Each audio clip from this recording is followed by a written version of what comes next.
Good morning class. कल हम सभी ने ये इकोलॉजी पढ़ा था। इकोलॉजी आप समझ गए होंगे कि इकोलॉजी हम किसे कहते हैं। आज हमारा है इकोसिस्टम। दोनों में अंतर है, इकोलॉजी और इकोसिस्टम। इकोसिस्टम पारिस्थितिकी तंत्र। पारिस्थितिकी तंत्र शब्द मुख्यतः दो शब्दों से मिलकर बना है। इको आवास, जो कि ग्रीक शब्द ओइकस से लिया है, तथा सिस्टम व्यवस्था। पारिस्थितिकी तंत्र का सर्वप्रथम प्रयोग A.G. टेंसले ने 1935 में किया। पारिस्थितिकी तंत्र वातावरण के समस्त सजीव एवं निर्जीव घटक के संपूर्ण संतुलन के परिणाम स्वरूप स्थापित एक इकाई है। पृथ्वी के सभी पारिस्थितिकी तंत्र आपस में एक दूसरे से जुड़े रहते हैं, चाहे छोटे हों या बड़े हों।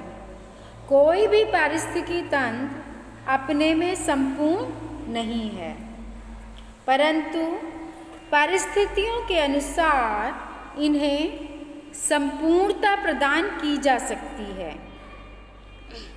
पारिस्थितिकी तंत्र को हम कुछ शब्दों के द्वारा समझ सकते हैं। पहला है आबादी, पॉपुलेशन।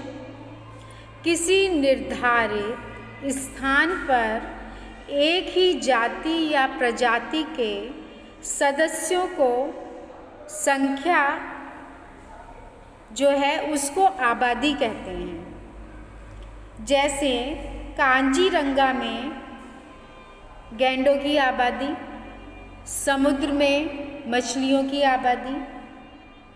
इसी प्रकार समुदाय, कम्युनिटी, किसी एक स्थान पर कई प्रकार की आबादियों में एक ही प्रजाति के सदस्यों के समूह को समुदाय कहते हैं। आवास, आवास है हैबिटेट, किसी जीवधारी का स्थान जहाँ वह रहता है या बसता है। जहाँ कोई जीवधारी रहता है वह उसका आवास होता है। पर्यावरण, एनवायरनमेंट, जहाँ जीवधारी रहता है वहाँ की समस्त जैविक, भौतिक तथा सामाजिक विशेषताएं पर्यावरण कहलाती हैं। Definition of ecosystem.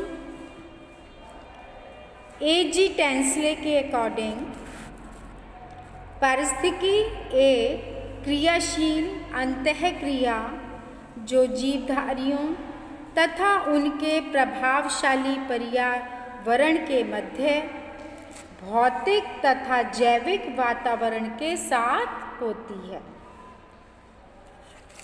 R.L. लिंडरमैन ने क्या बताया?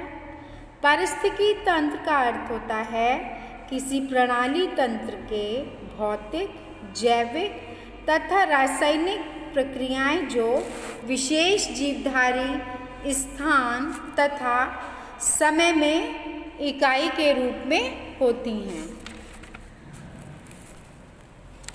ऑडम ने प्रकृति के संरचनात्मक एवं कार्यात्मक तंत्र को ही पारिस्थितिकी तंत्र कहा है।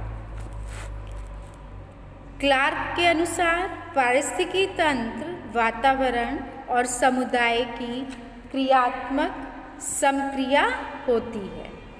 इस प्रकार पारिस्थितिकी तंत्र जीवधारियों और पर्यावरण के सब भागों में अनेक पारस्परिक क्रियाओं का योग होता है। क्लियर?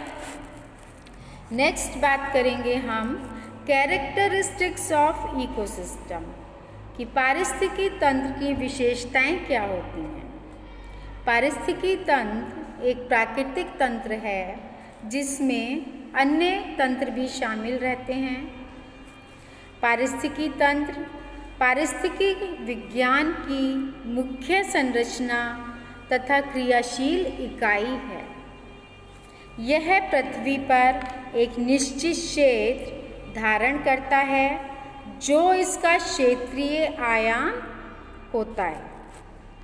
इसकी संरचना ऊर्जा, जैविक और अजैविक भौतिक एनर्जी संगठकों के द्वारा होती है। यह एक प्रणाली है, ओपन सिस्टम है जिसमें ऊर्जा तथा पदार्थों का इनपुट तथा आउटपुट निरंतर होता रहता है।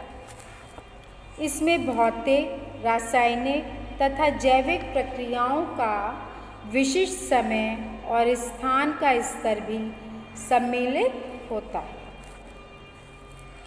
इसमें जैविक अजैविक संगठकों के मध्य अंतःक्रिया होती है, इंटरैक्शन होता है। साथ ही विभिन्न जीवों में भी आपस में क्रियाएं होती रहती हैं। यह किसी निश्चित स्थान, समय, इकाई में जैविक और अजैविक भौतिक पर्यावरण के सफल योग का प्रतिनिधित्व करता है। इस तंत्र में सौर ऊर्जा का मुख्य स्थान है। इसके साथ साथ यह विभिन्न ऊर्जाओं द्वारा चालित होता है। पारिस्थितिकी तंत्र की संरचना, कार्य एवं घटक कि पारिस्थितिकी तंत्र का स्ट्रक्चर, फंक्शन एंड कंपोनेंट्स क्या हैं। कंपोनेंट्स किसी भी पारिस्थितिकी तंत्र के मुख्य घटक होते हैं। पहला है अजैविक और दूसरा है जैविक घटक। अजैविक घटक में आता है जलवायु, अकार्बनिक घटक इनऑर्गेनिक कंपोनेंट, कार्बनिक घटक ऑर्गेनिक कंपोनेंट। जैविक घटक में है उत्पादक, उपभोक्ता, अपघटक। पारिस्थितिकी तंत्र को चलाने में अपघटक बहुत महत्वपूर्ण भूमिका निभाते हैं और संपूर्ण चक्र को पूरा करके तंत्र को गति प्रदान करते हैं। किसी भी पारिस्थितिकी तंत्र को संतुलित रखने में उपरोक्त चारों घटकों का होना बहुत आवश्यक है। विभिन्न स्थितियों में उपभोक्ताओं की क्रमबद्धता में भिन्नता हो सकती है, लेकिन सभी पारिस्थितिकी तंत्रों में सारे घटकों की क्रियाशीलता बनी रहती है। अब हम बात करेंगे पारिस्थितिकी तंत्र की कार्यप्रणाली, फंक्शनिंग ऑफ इकोसिस्टम। पारिस्थितिकी तंत्र की मुख्य क्रिया ऊर्जा प्रवाह के रूप में होती है और यह ऊर्जा मुख्यतः सौर विकिरण से प्राप्त होती है। इसी ऊर्जा प्रवाह के द्वारा ही जैविक अजैविक पदार्थों की उत्पादकता, स्थिरता तथा वितरण का नियंत्रण होता है। क्लियर? ऊर्जा का प्रवाह एक ही दिशा मार्ग में होता है, एक ही तरफ रहता है ऊर्जा का प्रवाह, जबकि पदार्थों का गमन तथा संचरण चक्रीय मार्गों से होता है। ऊर्जा प्रवाह पदार्थों का गमन एवं संचरण पोषक तत्वों के रूप में होता है। ऊर्जा का प्रवाह ऊष्मगतिकी के दोनों नियमों द्वारा निर्धारित होता है।